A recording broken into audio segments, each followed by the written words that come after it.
Welcome back दोस्तों, आपका स्वागत है मेरा चैनल में। सबसे पहले मैं ये कहना चाहता हूँ कि जितनी गर्मी है वो गर्मी जितनी तेज़ी से नहीं बढ़ रही है, एक अंडे आमलेट बनने के लिए उतनी तेज़ी से नहीं बन रही है, उतनी तेज़ी से ये वीडियो वायरल हो रही है। जब से सुप्रीम कोर्ट में ये आरक्षण को लेकर के एसटी एससी को कोटे में परिवर्तित क्लासिफिकेशन की, जब से सुप्रीम कोर्ट ने अपनी बयान दिया है और ये भारत बंद की जब से अनाउंसमेंट की गई है 21 अगस्त को, तब से इतनी तेज़ी से ये सुप्रीम कोर्ट का जो कोटे को लेकर के जो बात निकली है, इसको लेकर के जो जनता में जो आक्रोश जो फैली है, उसको लेकर के फिर एक वीडियो इतनी तेज़ी से आ रही है जो सोशल मीडिया में लगातार देखने को मिल रही है। एडवोकेट सत्यप्रकाश गौतम जी बहुत ही शानदार तरीक़ा से और इतनी भयानक रूप से वो बोल रहा है, डायरेक्ट वो सुप्रीम कोर्ट के चीफ जस्टिस को वो चुनौती दे करके, चैलेंज दे करके बोल रहा है कि सुप्रीम कोर्ट कोई भगवान नहीं है, वो सर्वे सर्वा नहीं है। सुप्रीम कोर्ट कोई नियम नहीं बना सकता है, पार्लियामेंट बना सकता है। और जो संसद में जितने भी विधायक सब है और जो सांसद सब है, उन लोगों के मिलकर बनाना है। और ये आम पब्लिक जो जनता है वही सर्वे सर्वा है, इसी प्रकार की भाषण दे रहा है, बात कर रहा है, मीडिया के सामने लाइव आकर के बता रहा है, और ये हम लोगों को देखने को मिल रहा है। तो आप लोग सबसे पहले मेरी बातों को तो आप लोग विश्वास करते हैं कि नहीं करते, लेकिन आप सबसे पहले ये वीडियो देखिए, तब आप लोगों को प्रतिक्रिया पता चलेगा कि ये बात कहाँ तक सच है और झूठ है। तो देखिए वीडियो। ये जो डिसीजन है ये जुडिशियल नहीं है, ये डिसीजन जो है पॉलिटिकल है। अब आप ये कहें कि नहीं ये तो सुप्रीम कोर्ट ने दिया है, अरे जब सुप्रीम कोर्ट ने दिया है तो ऐसी क्या मजबूरी थी कि चुनाव से पहले आपने इसमें आर्गुमेंट जो है वो कंक्लूड कर ली थी, और चुनाव के बाद में जब अनुसूचित जाति के बहुत प्रमुख पार्टियां हार गई, उसके बाद आप इस डिसीजन को ले आते हैं। और दूसरी बात, अगर ये राजनीतिक नहीं है तो क्या कारण है इतने दिन तक आपने रोकने रखा? मैं आपके चैनल के माध्यम से एक बात बता देना चाहता हूं, ये जो सुप्रीम कोर्ट है ये सिर्फ आज संविधान के साथ छलावा कर रहा है। जिन लोगों को ये लगता है कि जो सीजीआई है वो भगवान है, तो मैं खुल के करूंगा तेरे जुल्म की मुखाफलत, तू वक्त का तख्ता नशिया कोई खुदा नहीं। सुप्रीम कोर्ट का जज जो है भारत में सुप्रीम नहीं है, सुप्रीम है तो संविधान, सुप्रीम है तो पार्लियामेंट, और सुप्रीम है तो हमारे वो नुमाइंदे जो आज पार्लियामेंट में बैठे हैं। क्या सुप्रीम कोर्ट में जो हमारे 131 सांसद हैं, ये बात सही है कि वो खुलकर नहीं बोलते, परंतु यह बात भी सही है, चाहे नॉमिनल रिप्रेजेंटेशन हो, कम से कम नॉमिनल रिप्रेजेंटेशन तो है। आप कैसे मान सकते हैं कि वो राजनीति से ग्रसित नहीं होंगे? आप ये कैसे मान सकते हैं कि वो निष्पक्ष होकर अपना वर्डिक्ट देंगे? आप कैसे पूरे भारत के अंदर रहने वाले अनुसूचित जाति जनजाति का निर्धारण कर सकते हो? आप ये देखिए कि जिस 341 342 के अंदर पार्लियामेंट एक उंगली नहीं लगा सकती, उसके अंदर इन्होंने जो ताकत है वो राज्य सरकारों को दे दी। राज्य सरकारें कौन है जो सेंटर के अंदर में काम करेंगी? जब सेंटर के पास पावर नहीं है और आप राज्य को सौंप रहे हैं, क्या आप ये जानते हैं कि इसका परिणाम क्या होगा? आप ये कहते हैं कि आपको शेड्यूल कास्ट के अंदर भी कैटेगराइजेशन चाहिए, अरे तो जो जनरल कैटेगरी का कैटेगराइजेशन क्यों नहीं करते आप? जो 50% आप लेके बैठे हो उसमें आप बताइए कि ब्राह्मण को इतने % मिलेंगे, क्षत्रियों को इतने % मिलेंगे, वैश्यों को इतने % मिलेंगे, शूद्रों को इतने % मिलेंगे, अल्पसंख्यकों को इतना % मिलेंगे। क्या यह भारत इन सुप्रीम कोर्ट के सिर्फ 7 जजों का है? अब मैं आपको बताता हूं कि 7 जज कौन कौन। महामहिम अनुसूचित जाति के खुदा, जिनको लोगों ने सोचा कि बाबा साहब की तस्वीर लगा के इनसे बड़ा कोई काम नहीं कर रहा, माननीय श्री चंद्रचूड़ साहब, जो कि खुद कॉलेजियम व्यवस्था से चुनकर आए हैं, जिनके अंदर कभी कैटेगराइजेशन ने का बात नहीं की, जिन्होंने कभी ये बात नहीं की मुस्लिम वर्ग आना चाहिए, सिख, जैन, पादरी, ईसाई सभी वर्गों का प्रतिनिधित्व होना चाहिए, इस बेंच में वो थे चीफ जस्टिस ऑफ इंडिया माननीय चंद्रचूड़ साहब। उसके अलावा थे आरपी गवई साहब। आरपी गवई साहब जब इस मामले का निर्धारण कर रहे थे तो वो ये कह रहे थे कि जिन्होंने एक बार रिजर्वेशन ले लिया उन्हें दोबारा नहीं लेना चाहिए, परंतु उन गवई साहब ने जिन्होंने कभी खुद डिस्क्रिमिनेशन फेस नहीं किया, उन्होंने क्या एक बात पूछी कि जो जातियां आज भी अनुसूचित जाति की जातियां जो अत्याचार सह रही हैं, क्या उसका एकमात्र रास्ता यह है कि आप आरक्षण को सब कैटेगराइजेशन करके आप उनको न्याय दे देंगे? नहीं दे पाएंगे। दूसरे थे उसके अंदर बाला त्रिवेदी साहब। बाला त्रिवेदी साहब कई सालों बाद एक ऐसा जजमेंट आया जिस जजमेंट में बाला त्रिवेदी जी ने अपने आप को इस जजमेंट से बिल्कुल अलग रखा और उन्होंने कहा कि ईवी चिनैया की जो 2004 की जजमेंट है वो जजमेंट बिल्कुल सही है। उसके अलावा इसके अंदर थे पंकज मित्तल साहब थे, मनोज मिश्रा साहब थे और सतीश चंद्रा साहब थे। अब ये देखिए कि जो 7 जजों की बेंच है उसके अंदर जो है 50% से ज़्यादा जो है एक वर्ग के लोग। शेड्यूल कास्ट ने कभी आपसे डिमांड की कि हमें कैटेगराइजेशन या सब कैटेगराइजेशन कर दीजिए?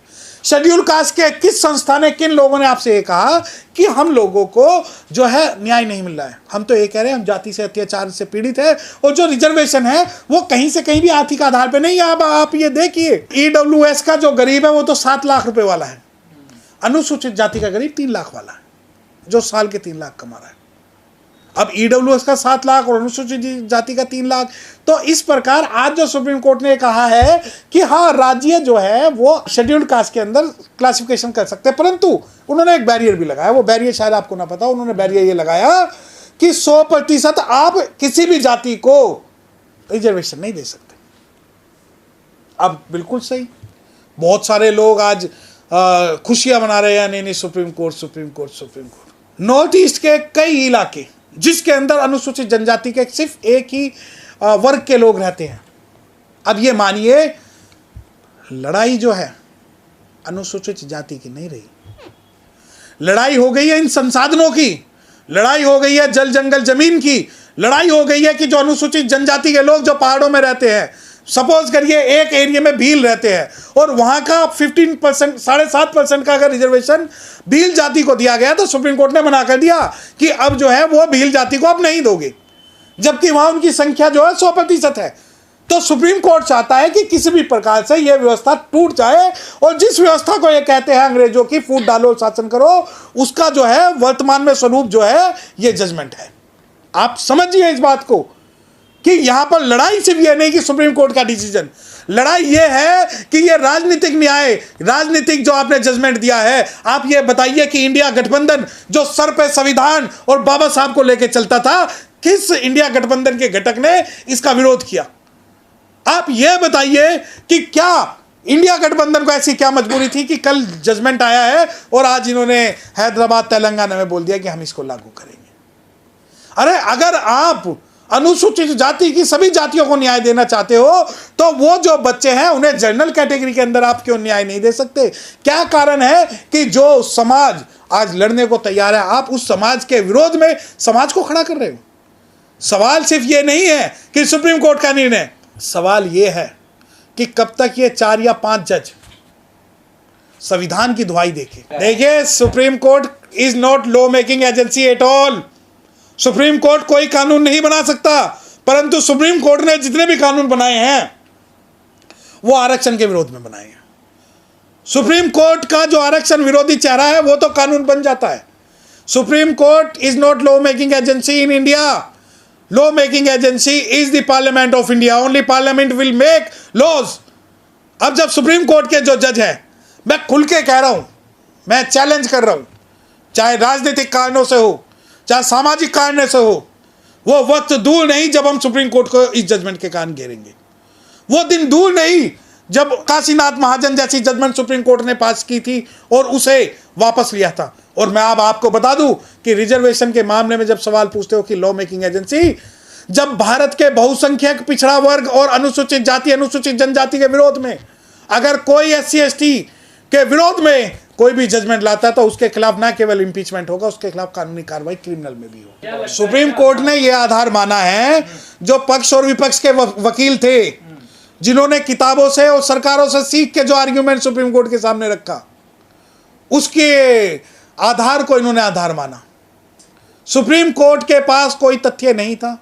सुप्रीम कोर्ट सिर्फ भावनाओं में बहकर, क्योंकि बहुत बड़े बड़े वकील जो है आरक्षण के विरोध में खड़े थे, उन वकीलों के दबाव में, राजनीतिक दबाव में सुप्रीम कोर्ट ने फैसला दिया है। आरक्षण का मतलब यह नहीं है कि मेरे पिताजी अगर चपरासी थे तो अब मुझे आरक्षण नहीं मिलेगा।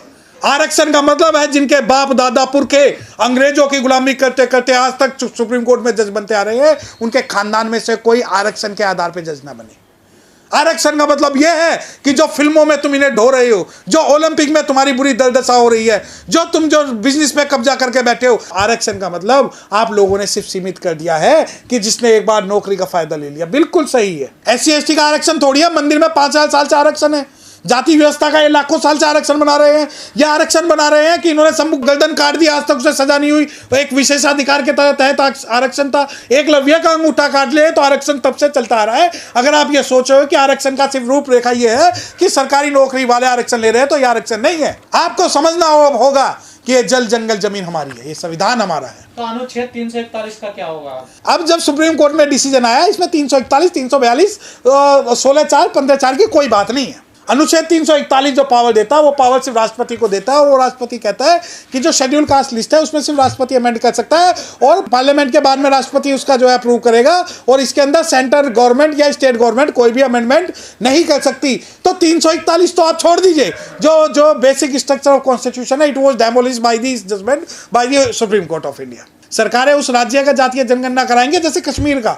आप ये देखिए कि कश्मीर के अंदर एक विशेष वर्ग विस्थापित हो जाता है, तो वहां पे विस्थापन का पूरी दुनिया में दिखाया जाता है विस्थापित। लागू कैसे होगा ना ये फैसला? नहीं, ये तो फैसला सुप्रीम कोर्ट ने बोल दिया कि जो सीनियर जो एडवोकेट है उन्होंने जो बोला हम उसको मान लेते हैं, और हम ये मान लेते हैं कि अनुसूचित जाति का जो है शोषण कर रही है, परंतु जो गैर अनुसूचित जनजातियों के लोग हैं वो अनुसूचित जाति जनजाति पर कोई भी अपराध या शोषण नहीं कर रहे हैं। सुप्रीम कोर्ट ने डाकली बोल दिया है। कैसे पता पड़ेगा किसको आरक्षण? नहीं, जो 50 रुपए का जो इनकम एफिडेविट बना लेगा वो गरीब वो अमीर, जैसे कि आज EWS में हुआ है। 7 लाख वाला जो है वो उनका गरीब है, हमारा 3 लाख वाला गरीब है। तो 50 रुपए का इनकम एफिडेविट ही पूरे संविधान के इस प्रावधान को निर्धारित करेगा, क्योंकि जब संविधान के अंदर सोशियो एजुकेशनली बैकवर्डनेस की बात है, सामाजिक और शैक्षिक रूप से जो बैकवर्ड है उसे रिजर्वेशन मिला, आर्थिक नहीं मिला। सुप्रीम कोर्ट ने बोल दिया कि हम 5-6 लोग ये मानते हैं कि नहीं, socio educationally backwardness is nothing but whatever the learned counsels of the petitioner and the respondent are arguing against the reservation, that is absolutely right, nothing else. Neither they consider 341, nor 342, nor 15(4), nor 16(4), neither any judgment of the Supreme Court of India। नहीं है, वो तो पहुंच ही रहा है। आपका reservation खत्म करने के लिए कोई भी मुंह उठा के सुप्रीम कोर्ट पहुंचता है, सुप्रीम कोर्ट स्टे करता है। जितने भी अनुसूचित जाति जनजाति पिछड़ा वर्ग से के विरोध में जितने भी जजमेंट सुप्रीम कोर्ट से निकलवाते हैं, आप ये देखिए कि सुप्रीम कोर्ट उस पर संज्ञान लेता है। उसके अलावा सुप्रीम कोर्ट जो है आज इस जजमेंट से बिल्कुल क्लियर हो चुका है कि सुप्रीम कोर्ट एक जातिवादी मानसिकता के तहत काम कर रहा है। मैं बिल्कुल सम्मान करता सुप्रीम कोर्ट के इस फैसले का, अगर ये फैसला पार्लियामेंट द्वारा लिया जाता। अब आप ये देखिए कि पार्लियामेंट के अंदर लगभग 800 सांसद हैं, उन 800 सांसदों पे ये 8 लोग भारी पड़े। क्या ये हमारा संविधान का जो है मूलभूत ढांचा है? क्या ये मूल स्ट्रक्चर है? मैं जरूर जो सुप्रीम कोर्ट है उसके डिसीजन का बिल्कुल मैं एडमायर करता, उसका समर्थन करता, अगर सुप्रीम कोर्ट यही सिद्धांत EVS में लागू करता।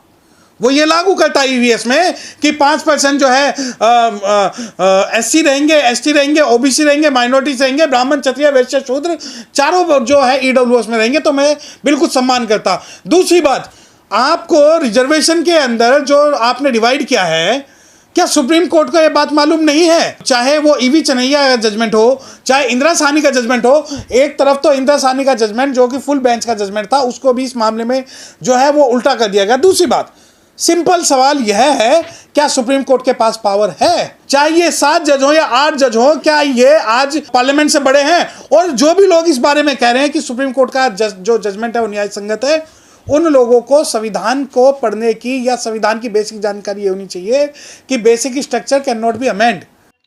तो देखा दोस्तों, आप लोगों ने भारत की जनसंख्या जिस स्पीड से नहीं बढ़ रही है, लेकिन ये वीडियो वायरल हो रही है, जो बताने लायक नहीं है, लेकिन ये सत्य बात है। तो सच्चाई है उसको बताना ज़रूरी है। लोगों को जागरूकता आनी चाहिए कि भारत देश में क्या चल रहा है, कौन किसके हिस्से क्यों खा रहा है। भारत देश में सुप्रीम कोर्ट के चीफ जस्टिस में कौन लोग बैठे हैं, किस जाति के लोग बैठे, ये भी जानना ज़रूरी है। देश के जनता को पता चलेगा कि कौन किसका हिस्सा खा रहा है। देखिए, अगर मौका सभी को दिया जाएगा ना, तो कौन कितना टैलेंट है वो पता चल जाएगा। लेकिन यहाँ पर मौका ही नहीं दिया जाता, बिना इंटरव्यू से डायरेक्ट सुप्रीम कोर्ट का जज बनाया जा रहा है। तो वीडियो को लाइक एंड कमेंट कीजिए और चैनल को सब्सक्राइब करना ना भूलें। तब तक के लिए इतना ही। आज के लिए धन्यवाद दोस्तों।